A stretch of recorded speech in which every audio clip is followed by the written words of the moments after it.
Will you open your eyes? It's a wonder what you'll find with an open mind. You may be surprised. Yeah, gotta get away from this illusion for the sake of the world. This delusion, it's gotta,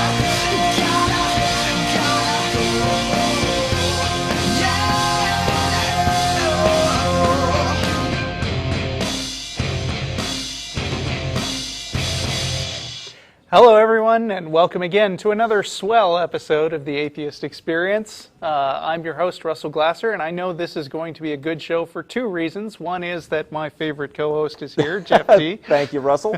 And the other is that the phones are sort of working again. So if you've suffered through the last month of no callers, it's not actually going to get a lot better this episode because you can call in now, but you can't talk at the same time as us. So what we're going to do is give you like 2 minutes to say your thing and then hang up, and then we will address it. So it's a bit better, and we're prepared with news if we need it. So everybody sit tight. Today is Sunday, January 9th, 2011. We are is this the first live show of 2011? I think this is the first. Awesome. Live show of 2011. We are breaking in the new year. We're a live call-in public access show based in Austin, Texas, and we're also available on the internet. You can check us out at ustream.tv, find out the details and anything else that you need to know at our website, www.atheist-experience.com. Find out more about our parent organization at www.atheist-community.org, and check out the unofficial show blog at atheistexperience.blogspot.com, and you can email us at tv@atheist-community.org, or dash, always whatever.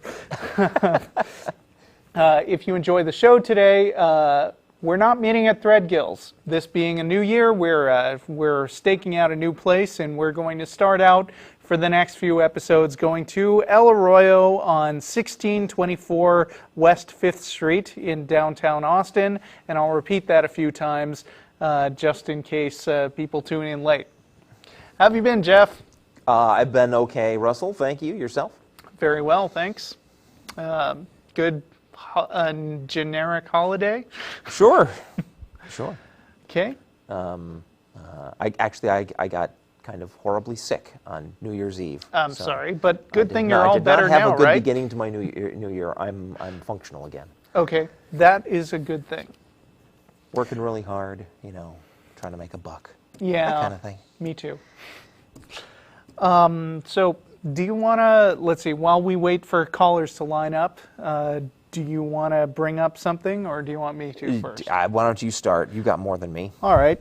I would like to start with one of my favorite guys, Bill O'Reilly. Oh no, where'd he go? I think you can remember what that story's about, though, can't you? So Bill O'Reilly had I guess he's the president of the American Atheists, Dave Silverman, on the O'Reilly Factor, which, I'm not sure if people should go on that show or not, but anyway, Dave Silverman is talking about his American Atheists' new ad campaign, they're all scams billboards. American Atheists, telling the truth since 1963. And Bill O'Reilly does not take kindly to atheists. And so he had an argument which it was clear he thought was totally nailing Dave Silverman. He said, and these are the abridged quotes, "I'll tell you why it's not a scam in my opinion. Tide goes in, tide goes out. Never a miscommunication. You can't explain that. I say, listen, sun goes up, sun goes down. Tide comes in, tide goes out. There's no miscommunication. The sun goes up. Miscommunication. I don't know. He kept saying that. It's like you know you see cartoons where like in a person's body there's all these little men running around operating the heart and the kidneys and the liver and stuff, and they have these little telephones, little guys in hard hats, like sending telegraphs to each That's other. apparently Time for the sun the to go way down. he thinks the universe is. Yes. It has all these little men behind the curtains. And because they manage to pull it off the same way every time, that's proof that that there's not, in fact, what communication would there need to be if, in fact, it was all being caused by one single omnipotent creator being? Well, there's a dude watching the clock down on Earth because God is. That would take at least two dudes. There's no such thing as communication within a single omnipresent entity. I don't know. Is he Catholic, though? They kind of believe in multiple dudes. I believe that he is Catholic. Oh, no. Whoa, hey. Don't They're do experimenting in the control room. Yeah. So Stephen Colbert had this to say, like all great theologies, bills can be boiled down into one sentence. There must be a God because I don't know how things work. Yeah. Do we need I guess it's possible we have viewers out there who don't understand the funny physics thing about behind the sun tides and the sunrise. The funny thing about the sun one is that not only does Bill O'Reilly not understand how it works, but the sun doesn't actually go up and down. Right. The Earth rotates, and we're on it. It rotates relative to the sun. That is true. And so it appears that the sun goes up and down. I mean, right? We dispense with that one. Now tides. There was a point where they believed that Ra would ride across the sky in his barge every day. Never a miscommunication. Right. The ferryman, the guy at the dock, never was late and stopped Ra from leaving on schedule. Right. Tides. We have a moon. The moon. The moon is not as big as the Earth, but it still exerts a gravitational pull. And that gravitational pull affects the oceans on the Earth. And that's tides, right? Pretty much, okay. Yeah. I mean, when the moon moves in a certain direction, the water of the Earth actually elongates slightly into an ellipse, which is pulled in the direction of the moon, so it's longer that way. And that's why it gets high in one place while it's low in another place. Science! Because of physics, there's no communication whatsoever. Therefore, no miscommunications and no God required.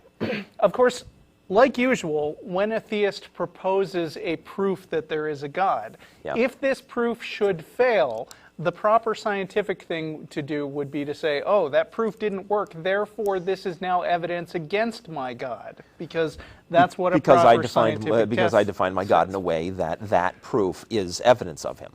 And if the proof doesn't work, you don't have that evidence of the God. Yeah, and the way you set up a science experiment is you think of a thing that would be a test for God, or a test for the thing that you're trying to hypothesize, and then you honestly run the experiment, and if it turns out that it doesn't match your expectations, then you say, okay, this makes my hypothesis less likely to be true.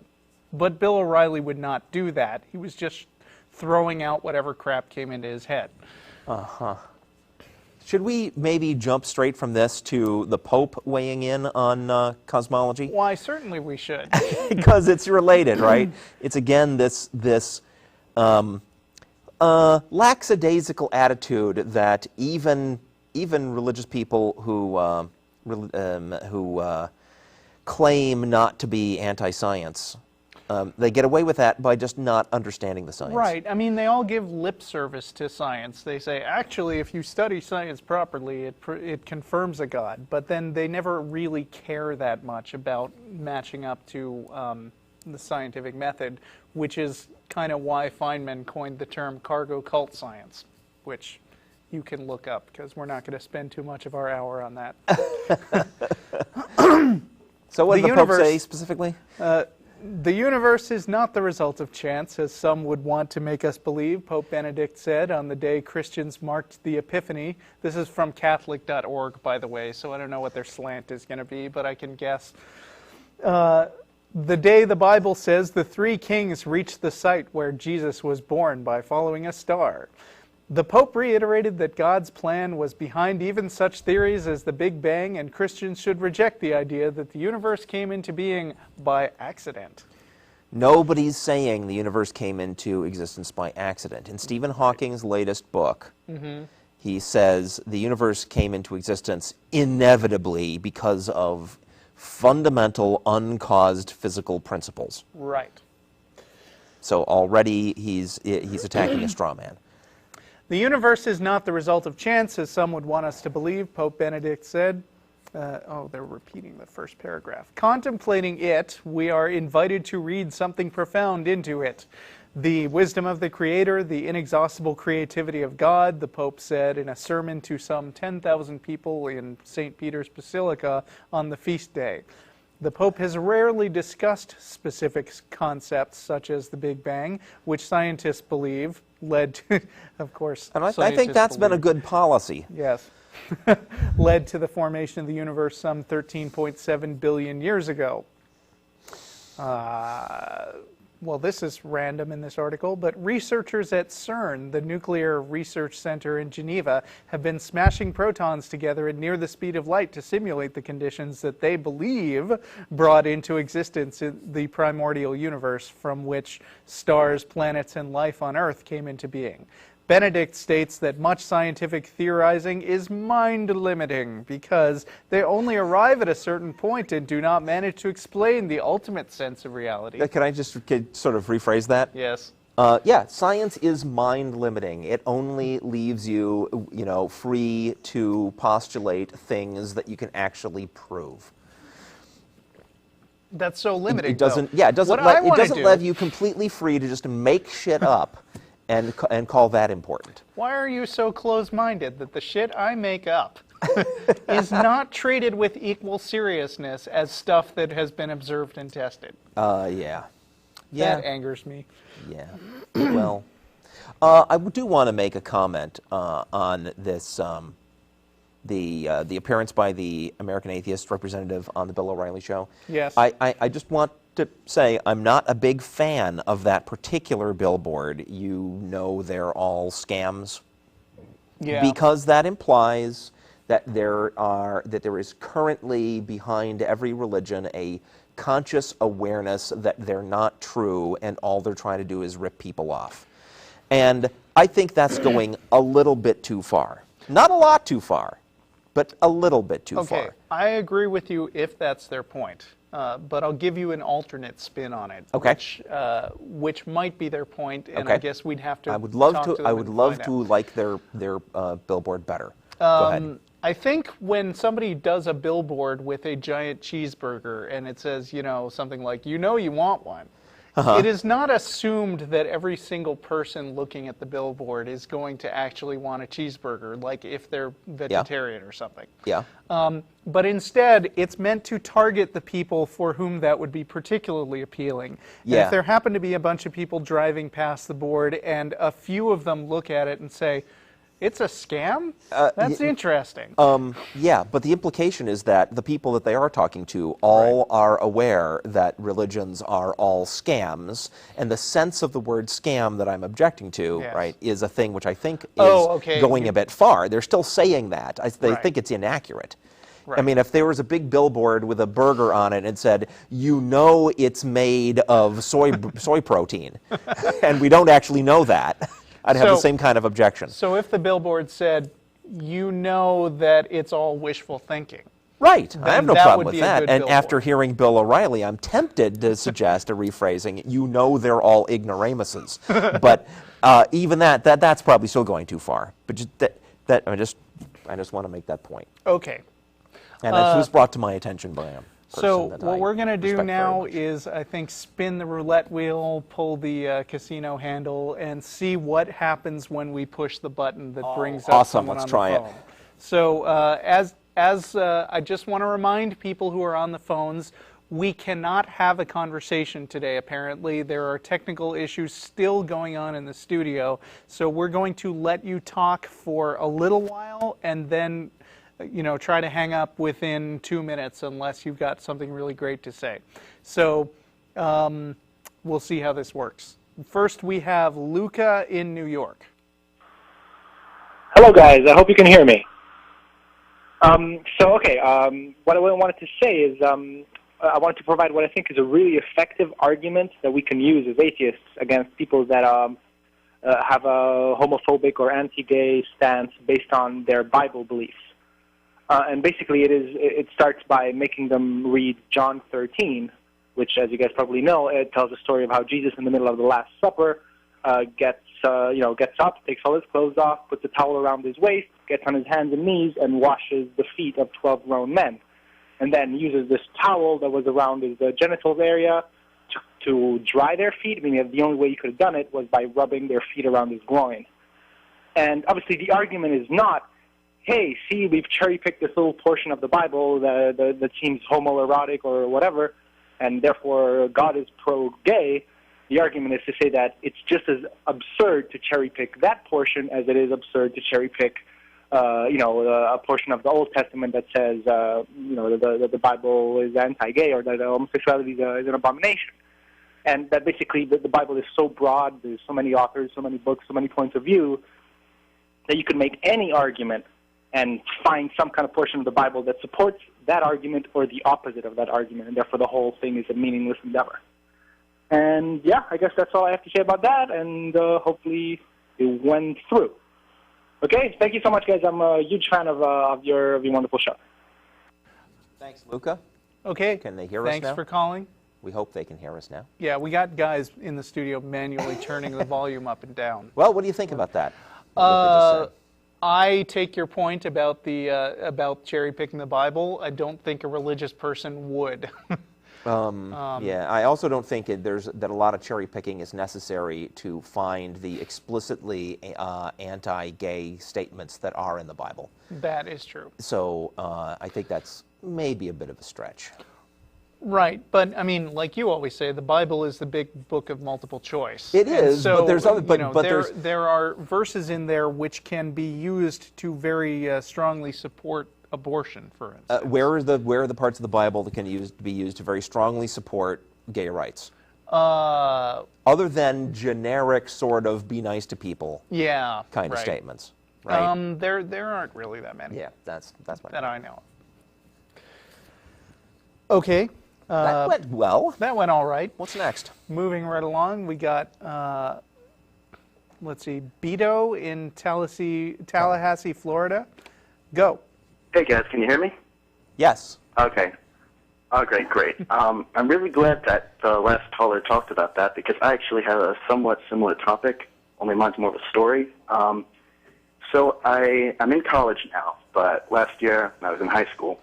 And we had an extremely heavy Christian presence in the drama program. And the teacher was extremely religious, and the class was kind of seen as like a safe haven for a lot of the Christian kids. One of the problems we had towards the end of the year was one of the openly gay, at the time, drama students was, he had just come out to everyone in that class. And she actually rounded up a group of the Christian kids and confronted him during class about his homosexuality and told him that he could make a change, that I believe the words she said was, God doesn't make abominations, and therefore you can't be gay. Pretty much a slew of all these things about how his homosexuality is wrong, and this is in the middle of class in a public school. And it was honestly one of the most appalling things I think I've ever witnessed. And I guess I just basically kind of wanted your thoughts on this. Wait a second. And I guess, it's been several months. I don't think there's much I can do at this point. I wish I had reported it, but I just didn't really think to. And I guess I just wanted your guys' thoughts on that. And with that, I'm going to hang up now. And thank you for... Hold on. Wait. Don't hang up yet. Wait. Stay on the line. Hold it. Now he's gone. Oh, well. So I guess the phones aren't necessarily fixed, but we got a signal. So we're going to try it with the next caller. Okay. So what is... I'll say my reaction to that is I'm against that. Me too. Okay. That was controversial. Yeah. I mean, that kind of thing goes on all the time. It's tricky because I want to say that a teacher should not under any circumstances, personally ridicule a student. And I really do think that's true. Okay, good. Although, I mean, you know, I'm trying to think of how you should react to a creationist in your biology class. But, right. But I mean, you should ridicule ideas and not people. Yeah. Well, if you're dealing with a creationist in biology class, you can say to that student, "We're doing biology here today, and you can believe whatever you want." Right. I don't know. What did he say that was a drama class? Yeah, which you would expect to find more gays in there. I guess the teacher could have said, "We're doing drama today," but I think when you round up a bunch of Christian students and corner a gay guy and harass him, you are doing drama. Indefensible. So, well.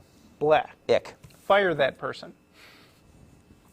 Okay, so we are going to try to speak with Sean in New York, and we're going to, well, Sean, are you there? Hey, Jeff and Russell. Yes, Hi, I Sean. hear Can you. you hear Can us? you hear me? Nice Sean. to have the show back. Wait. Hopefully you can hear me. Can you hear us? Can you hear us, wait. Sean? If you're trying to talk, there's a big lag, so I don't think the conversation is going to be possible. Okay, got That's it. probably Thanks. from your TV. In any case, let me. Go ahead. I'll kind of get my 2 minutes in, and then you can respond. Well, you started off the show talking about David Silverman on Bill O'Reilly, and I saw that little snippet on the internet also. And Bill O'Reilly is really amazed that the tide goes in and the tide goes out without any miscommunication, to quote him. Though it's surprising that even though he works in the news media, I guess he just wasn't paying attention in 2004 with the Indian Ocean tsunami, which only killed, over 200,000 people. If that's not a miscommunication of the tides, then I don't really know what is. In any case, I was a little bit upset that David Silverman didn't field the question much better. Pointing out that this God of the Gaps argument of Bill's wasn't really that satisfactory. In any case, talking about the actual atheist advertising campaign that's been kind of going around with the holidays, the reason that David Silverman was even on O'Reilly's show, I'm wondering what your take is on how atheists and atheist organizations should kind of present themselves to the public. I think atheists already have an unfortunate and undeserved reputation for kind of snottiness, or kind of looking down their nose at theists and everything. And so I'm wondering if that should be taken into account when atheist organizations kind of put up billboards and try to, make themselves available to the public. I'm wondering if, especially the latest campaigns by the American Atheist, if it's doing more harm than good. David Silverman was saying how the aim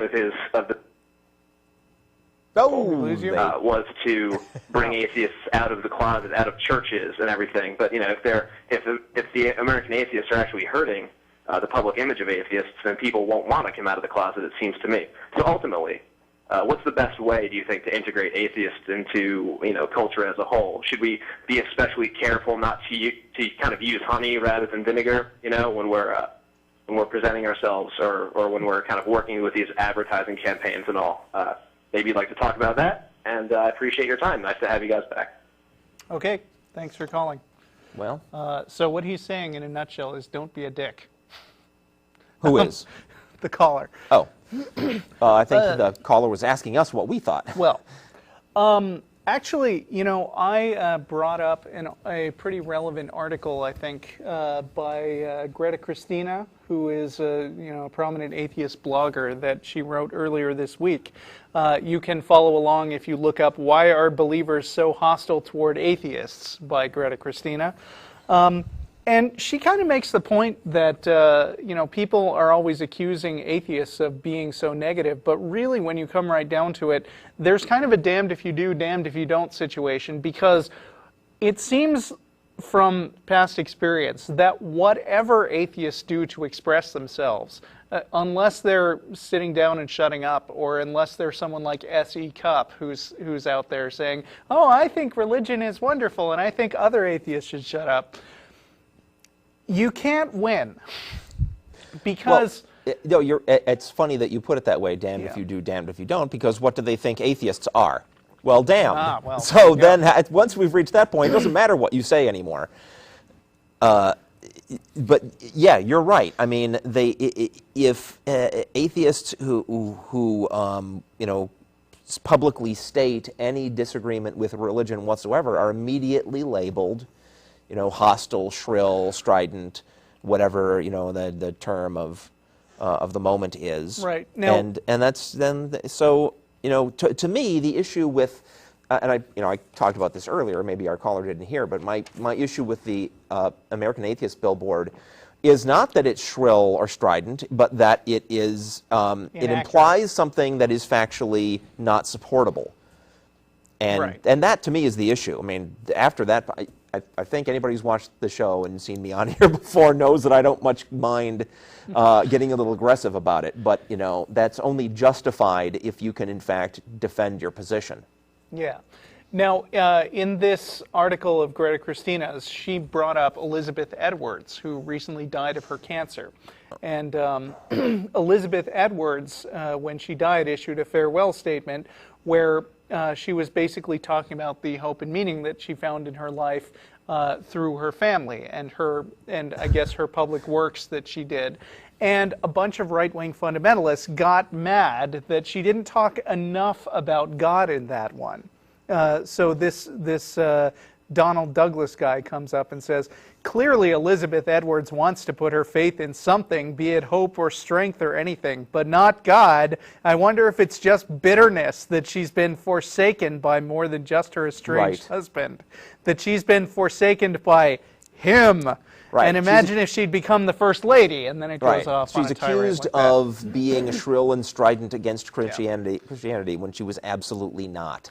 Yeah. So the problem is, and she touches on this at the end of the article, Christianity is based on the assertion that there is only one way to peace and happiness and living forever, which is Jesus Christ. And if there is any other alternative, if you can be happy and content with your life without believing in their invisible man in the sky, then to some extent the basic message is a lie. Right. They think then you are attacking what really is the only one way you can actually do that. Exactly. Yeah.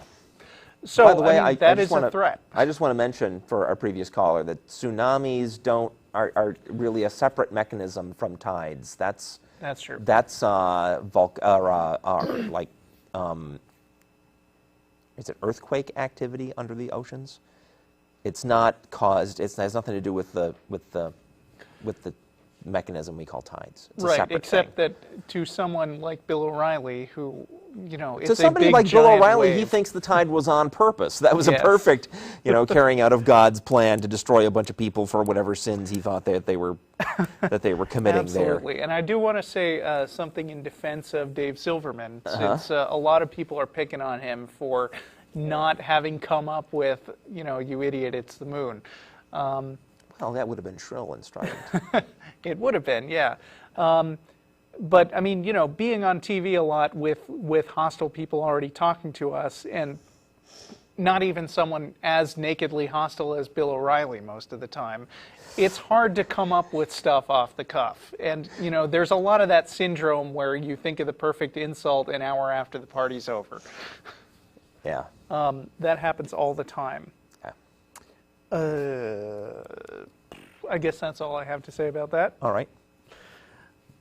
Let's go on to Keith in Flemington, New Jersey. Go. Hi, how are you? I hope you guys can hear me. I can hear you. Can you hear me? I really want to thank you guys for everything. I think that now that I listen to your show and a lot of other atheists or agnostics out there, I feel like I'm actually talking to intellectuals rather than people that are just proclaiming faith, myth, whatever you want to call it. So I just want to, first of all, thank you for that. It's opened up a whole other world for me, and a very interesting world at that. The one thing I have to ask you guys that I find very compelling is the fact of a lot of the out-of-body experiences and the after-death or near-death experiences, the NDEs. There's been a lot of stories that I've seen, heard, read about that are so similar, and they seem so personal to the person. And I'm not talking about a dream. I'm talking about things that people have experienced that they wouldn't be able to experience unless they were there, but they were actually out.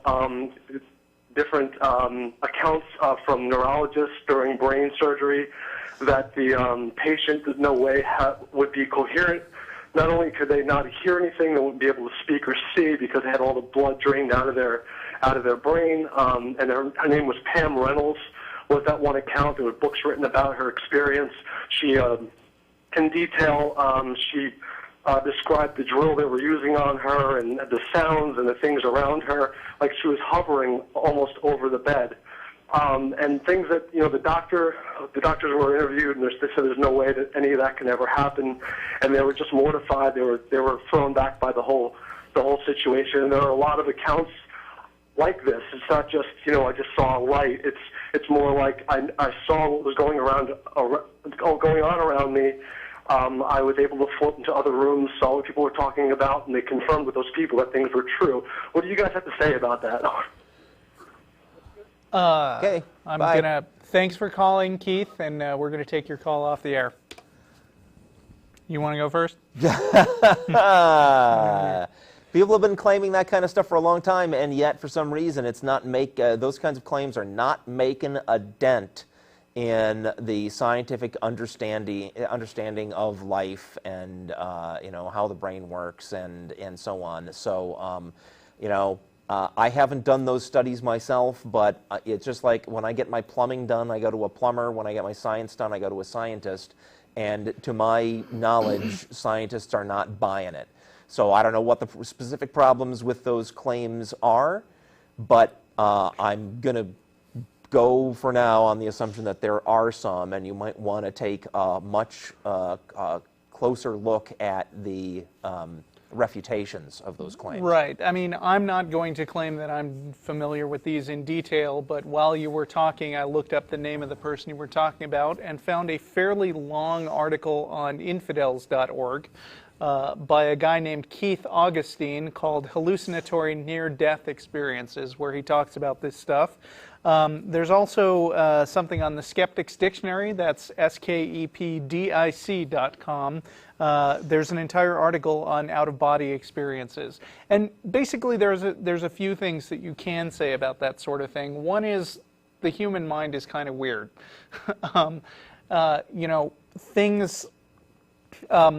People have what they consider to be extremely vivid experiences, and even the memories of other people who you explain those experiences to can be sort of twisted around to match your experience. Like, I'm a big fan of the movie Memento, where the guy basically thinks that, it's a big exploration about how memory works and how people convince themselves retroactively that something really happened exactly some way when it's actually just part of a story that they told themselves in their heads. Bottom line is this person may have believed that she viewed things that couldn't possibly be explained, but then, a combination of lucky guesses and people retrofitting their memories to match what she said, it's not all that far outside of the explainable, especially when you think about how many people claim out-of-body experiences that don't have so much evidence. Or supposed evidence. Somebody is bound to get lucky sooner or later and have some surprising seeming coincidences happen. That's just probability. Yeah. And I'll add, what we do know about the brain and how it works does not allow for actual out-of-body experiences. That your nerve impulses get carried through nerves in your body. Those nerves do not extend out of your body, enabling you to have your consciousness out elsewhere. And so on the one hand, what we do know about the brain doesn't allow for this. The other thing is, there's not big mysteries about the brain that require something like a separate spooky soul to explain them. So we don't need to, to postulate such a thing in the first place. The only mystery here is how come there are so many of these stories, but there can be a lot of explanations to that other than, well, there's actually souls, even though, as far as we know, the human body doesn't really need them in order to be alive and think and stuff. Right. I'm going to go straight from that to another guy. Ed in Buenos Aires, Argentina, says that he's had out-of-body experiences, but still thinks they're an illusion and knows why. Interesting. Ed, are you there? Hi. Hi. Yeah. When I was a kid, I used to have really high fevers, like when I was 6, 7 years old, and I would get a lot of hallucinations. Like I would see people, I would hear voices, I would see monsters. Once I saw a giant dragonfly, and I would tell my parents, like, listen, I'm seeing these things, right? And they would say, like, no, you're imagining them. I was raised a skeptic and an atheist, and I think that helped a lot. And when I was a teenager, I started having out-of-body experiences, and I would feel like I was being connected to this whole spiritual thing, and I would sense presences and stuff. And at first I was like, wow, maybe there are spirits. Maybe this is like the real thing. And I started to question it. Since I was an atheist and a skeptic, I started like, okay, how can I prove this? How can I see if this is real? And I trained myself to be able to have out-of-body experiences on demand, and I would do things like I would hide a card, pick it out at random, and just throw it in the living room or whatever, and try and fly there and see what card it was, or try and contact, the spiritual presences that I felt. And obviously, every single experiment I ever did failed miserably, and I think that's something that nobody does. I've talked to people who have had out-of-body experiences, or who claim that they prove that a soul exists or something, and they haven't really done anything with it. I mean, I did a lot of work with it, and I can tell you, I know the feeling. You feel like you're with a community of people. You feel like someone greater is there and everything. And it's just a feeling. It's just the same thing I used to have when I had a high fever and I would listen to 3 voices talking to me at the same time. Or when I would imagine everything moving much faster. It's just a part of the brain that gets crazy for a bit, whether it's because of stress or fever, or it's like a graphics card. When it gets hot, it starts doing things it shouldn't do. And whatever, that's my experience. I wanted to share it with you because I know that a lot of people call and say like, oh, whatever, I had this out-of-body experiences. How can you explain that? Well, I had them too, and you don't need to believe in them. You can test them, you can try and do things with them, and you'll see that they're just illusions. Yeah. Okay, well, thanks, Ed. Yeah, and thanks for I gotta calling. say, the card thing was awesome. I mean, not very many people would think to do that, would have the presence of mind to say, I wonder. I mean, he didn't go at it by saying, oh, this is definitely not spirits. He went after it with the point of view like, if it's true, it could be spirits. then this should work. Right. Right. And he tried it, and it didn't work, and then he used that to disconfirm the theory, which is exactly what we were talking about earlier. That's science. And one of the things we do know about the brain and how it works is that there are parts of the brain that generate things like our sense of location. And, all you need to do to account for this sense that you're not in your body is, something has misfired in your brain. Mm-hmm.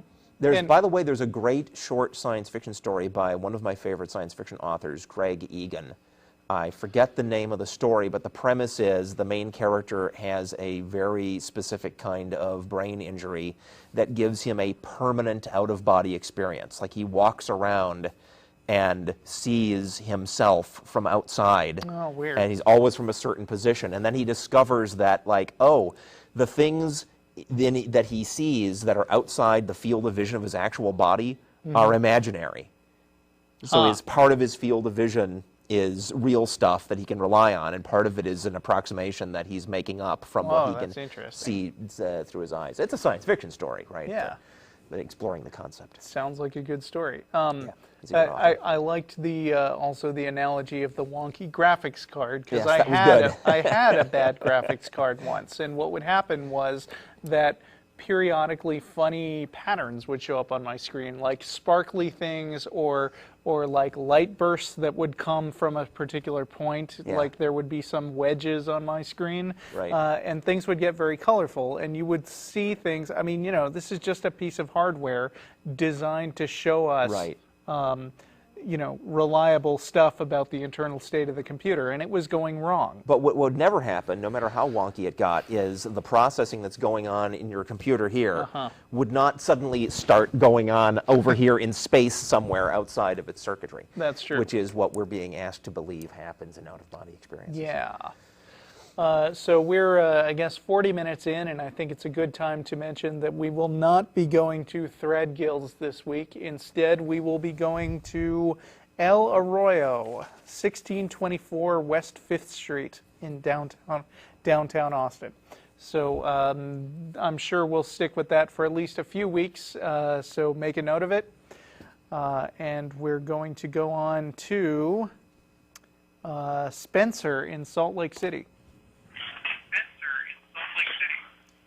That was me. Turn down your. I can't hear you. I could hear you a second ago, but okay. So here's basically it. I live in Utah, where all the Mormons live. Most of my extended family is Mormon. About half of my immediate family is Mormon. My brother's a returned missionary, and unfortunately, he got back from his mission. He was here for a few days, and then he went back home to Indiana. And the problem is, I'm an agnostic atheist, and I don't really know how to communicate with him or to open the lines of communication about things like this, because he lives across the country, and I don't really know how to talk about this thing. And I don't want to proselytize to him or anything, but he spent 2 years proselytizing to others, and I just want to know how I can talk to him about these kinds of things if they come up. And it's because that's basically my question. Okay, thanks. Wow. That's hard to say without knowing a lot more about where both of you are, you know, coming from and what your relationship is. Russell, you've probably got less experience with religious family members than I do. That's true. I've got some experience with religious in-laws, which has been a miserable failure. Oh boy. Let's start there. No, I don't want to start there. But my experience with atheist evangelism, so to speak, a term that I've used in the past, is you really can't wrap up your ego in the idea that you're going to convince one person to change their mind. It's a nice bonus if you can pull it off, but overall, it's rare that people make a big jump to, like, you know, a fundamentalist Mormon or whatever you would call it. Oh, by the way, I think we're running out of calls, so if you could put the number back up there, that would be a pretty good idea, probably. Let's see. But, I mean, if you want to talk one guy around, you're pretty likely to be frustrated. That's not to say that you can't have a conversation with the person, but I would say that you should approach it with the point of view that you're going to educate yourself better about what this person really thinks. Because the process of arguing with somebody who's really convinced of something mistaken is self-educational, I would say. You can learn the kind of arguments people would make, and then when you take a while to think about what's wrong with those arguments, then maybe you can turn around and have discussions about this from a little stronger knowledge base with more reasonable people. But at best, the best I would hope for is that if I was talking to a heavily religious person, then I would eventually get them to at least accept some change of thinking about logic or science, small changes. What would you say about that? That sounds like good advice, but it's different from the advice I would use. What we don't know about Spencer is whether he himself was raised Mormon. Right. I would guess probably the answer is yes. And if that's the case, he's more in my boat. I mean, when I talk to my religious relatives, I already know, I mean, I was raised with the beliefs that they have. I know what they are. So I don't really have room for that self-education angle. And it's more like, for me, it's been just, you need to demand that you get respect, not more respect than anybody else in the family, but equal respect to anyone else in the family. And then if you can achieve that, then you pretty much just go along with your relationship, and eventually over time, if your relative is paying attention, they start to notice that you're not, you don't fit the cartoon characterization of atheists that they tend to get from their religion, and that will help your relationship.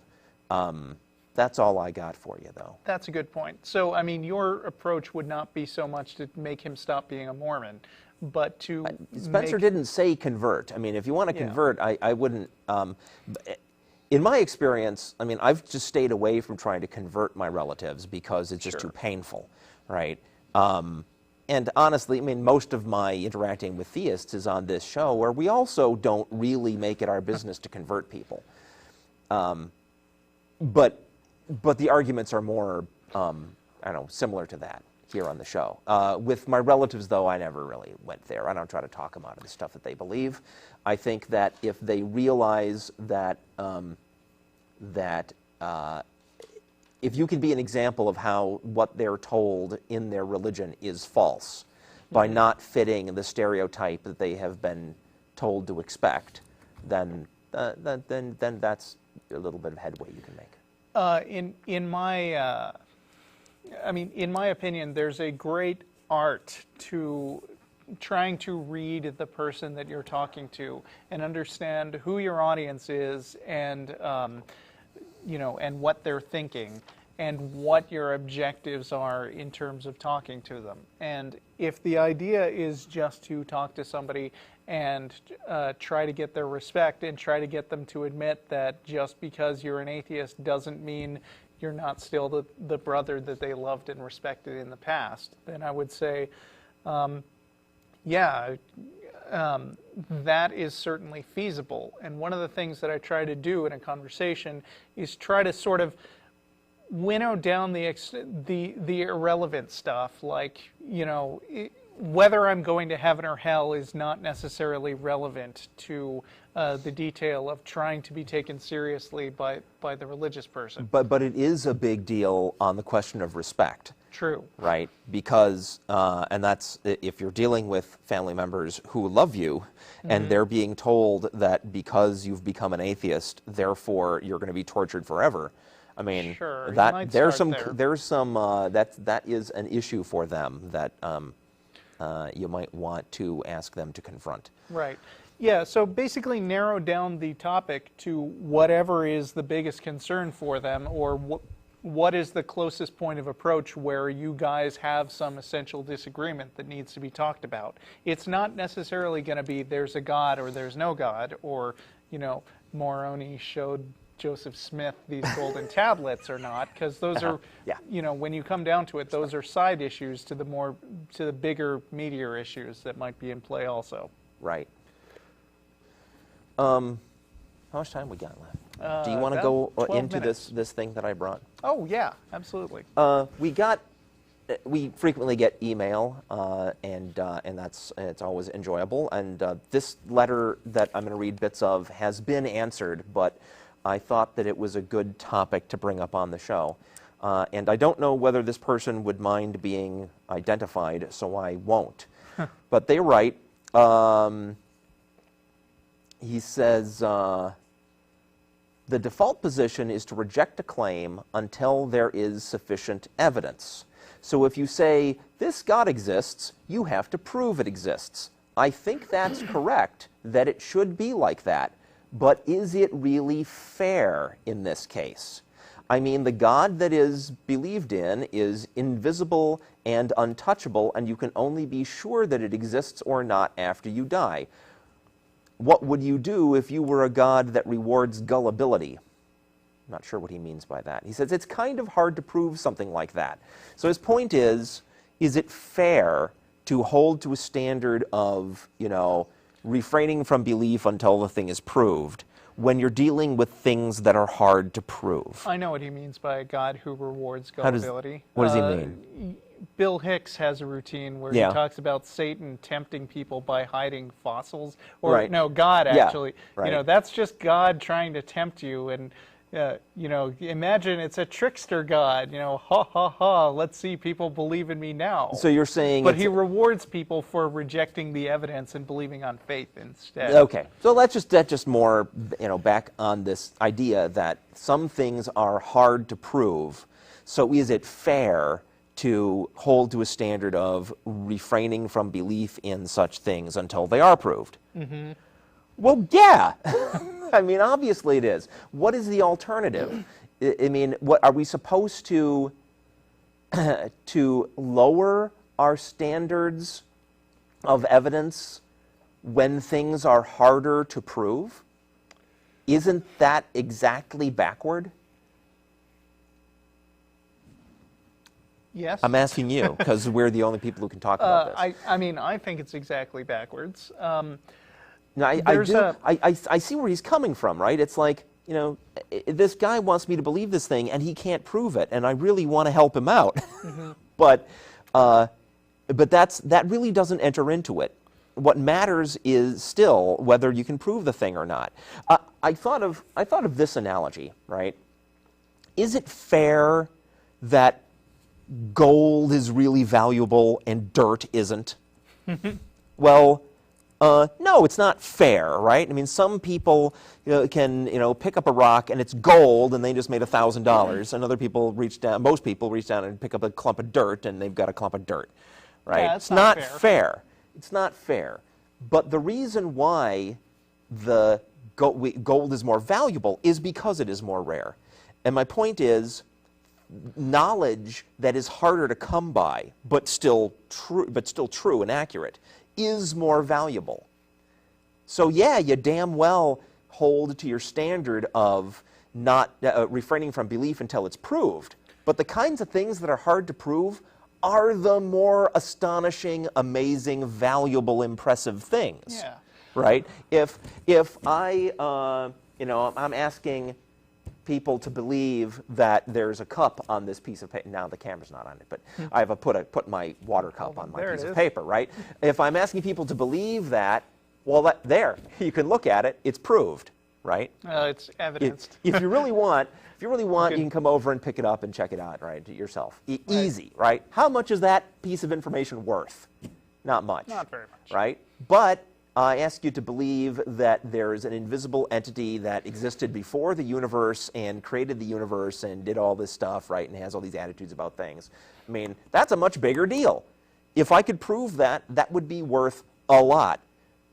That would have huge impacts on everything that we think. And it's maybe not fair that it's hard to prove that. But it is fair because of how important that piece of knowledge would be if you could prove it. Right. Right? I have actually another example that I'd like to bring up because quack psychics are really skilled at coming up with ad hoc explanations for why their things aren't testable. They'll say like, oh, it was all the negative energy in the room that prevented me from actually talking to the dead and learning things when I was put on the spot. So I say, suppose we actually lived in a universe where there were spirits of the dead all around us all the time, but you still couldn't prove it. So you have some people who are genuinely talking to the dead and learning valuable things. Even in that universe, I guarantee you there would be quacks who have no special powers, but claim that their special powers to talk to the dead work for personal gain. Right, because of course there would be. They see these real psychics have a good thing going. They can, they can get a lot of money being a medium. So they're like, I want in on this action, and all I have to do is make stuff up because it's untestable. Right, and that, to sort of bring that to the analogy that I was making with gold, right? Mm-hmm. I mean, claiming that you have knowledge of something that is really, really, really hard to prove mm-hmm. is something, on a certain level, something like claiming that you have a whole bunch of gold that you can't produce. Right. And then expecting people to sell you things on credit based on this gold that you have that you can't produce and can't prove that you have. Right. Right. So, I mean, bottom line with the skeptic thing is that even if it was true that the ghosts were talking to some select people, it would still be useless given the fact that these scammers exist. If you couldn't show that you're one of the real ones and right. not the scammers. Right. That's so exactly right. So even if it's true, you still need a good test. Yeah, but if there were real psychics talking to real ghosts, you could prove it. You could. Because those ghosts would know stuff that only they would know, and you'd be able to get that information. Right, and not but that's just, not the case with the skeptics we have here in this world. They suck at that. Yeah. Okay. All right. We only have a couple minutes left, and I'm afraid I'm going to have to do some triage here, so I'm going to Jeff in Edmonton, and you're probably going to be the last caller. No. Hi, Jeff. Hi. Hello? Talk. Yeah. Yes, you're on. Hello? Yes, talk. Hi. We're having trouble with the phones today. Yeah, sorry. Yeah, just trying to, yeah. Okay, well, thanks a lot, guys. Just, just to sort of, I've been watching this show for a while. Well, I discovered it through YouTube, and mostly through clips. Really enjoy the show, and really appreciate the efforts you guys have been making as far as trying to enlighten people is concerned, especially where you guys are at. There's a reason I was calling, because I came across this clip from the September 19th show of last year, where this guy named Troy, who was also from Edmonton, tried to talk about or tried to argue in favor of intelligent design. And I think, remember, Russell, you were one of the hosts in that episode, along with Martin. And, basically his argument was that, something couldn't come from nothing. Anyway, so I mean, the reason, I'd like to think that, the number of people or the amount of ignorance that we've got in Canada was less than from what I've seen, based on the callers I've listened to watching clips of this show. But it brought to mind because one of the big issues, of course, is education. I mean, they can believe people. If people want to be religious, that's fine. But, when they try to, start imposing their beliefs on others via education, then, I, like a lot of other atheists, have a problem with that. And there was a bill passed, I think it was only last year in this province, that basically allowed, it allows parents to pull their children out of classes that are teaching topics that they deem to be inappropriate, including evolution and homosexuality. And I wasn't too impressed with that, because I was thinking, people like Troy are exactly the kind of people that could have benefited. I'm really sorry. We'd like to talk about this more, but we are flat out of time. And don't worry, I don't consider Troy to be representative of Canada in general. That's our show. Thanks, everybody, for watching. And don't forget to come to El Arroyo in about half an hour. Thanks, Jeff, for being on. Thanks, Russell. This was fun. Yeah, always. See you later. Bye, folks.